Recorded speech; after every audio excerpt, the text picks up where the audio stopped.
Hi friends, Rebecca here, the Dragon Librarian from Farmington Community Library, and I'm here with my pal Kala here today to talk to you about some really awesome books that I think you might like. So the theme of today's selections is actually books about books.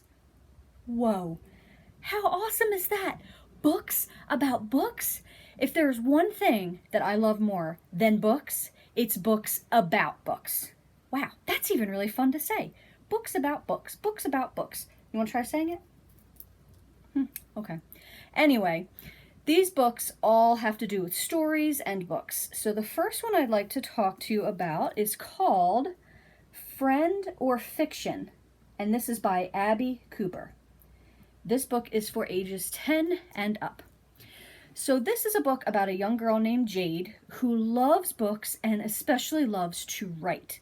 She has this notebook that she writes all these stories in about this imaginary friend that she's made up named Zoe.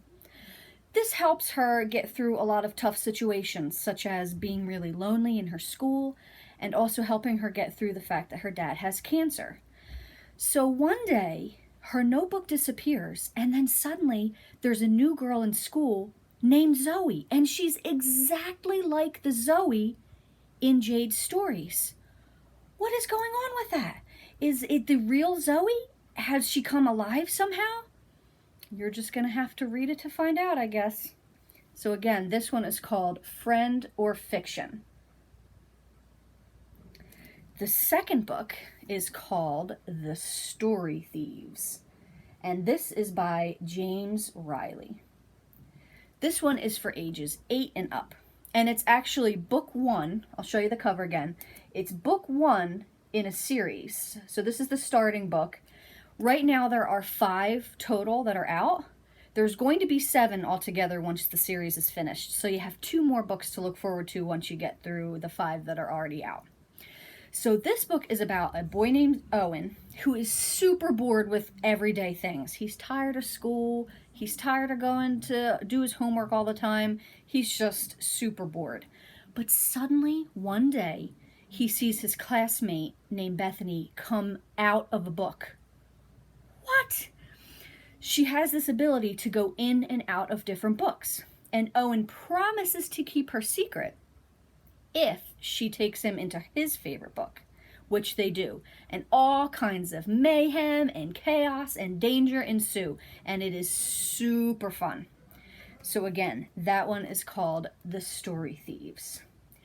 What would you do if you could go into any book that you had the ability to? Which book would you choose? What do you think? I think if I could go into any book, I would want to go into the Chronicles of Narnia. Wouldn't that be so fun to just climb through a wardrobe and then come out in a whole nother world altogether? Whew. Think about it. What kind of book would you want to go into? Lastly, I would like to mention the book called Inkheart. And this is that's by Cornelia Funk, and this is also for ages 8 and up. And this is a book 1 in a trilogy. All 3 books are out now. And this is about a girl named Maggie and her father Mo, who both love books. Love books. But her dad Mo has this secret power that he doesn't even know about until the book starts. What happens is, when he reads, he can actually bring a book to life. So he starts reading this book called Inkheart one night to Maggie, and suddenly the evil ruler from that book, Capricorn, comes out of the book into their world, and they have to defeat him, and it's amazing. Such an amazing book. Let me actually read you just a very short section of this so you can see how amazing it is and see if it hooks you like it hooks me. Years ago, her father had made her a box to hold all her favorite books on their journeys, short and long, near and far. It's a good idea to have your own books with you in a strange place, Mo always said. He himself always took at least a dozen. You could hardly see any of the fabric at the bottom of the box because Maggie had a great many favorite books, and she always added another whenever they traveled anywhere. If you take a book with you on a journey, Mo said, when he first put her first book in her box, an odd thing happens. The book begins collecting your memories, and forever after, you have only to open that book to be back where you first read it. It will all come into your mind with the very first words. The sights you saw in that place, what it smelled like, the ice cream you ate while you were reading it. Yes, books are like flypaper. Memories cling to the printed page better than anyone else. He was probably right, but there was another reason why Maggie took her books wherever they went away. They were her home when she was somewhere strange. They were familiar voices, friends that never quarreled with her.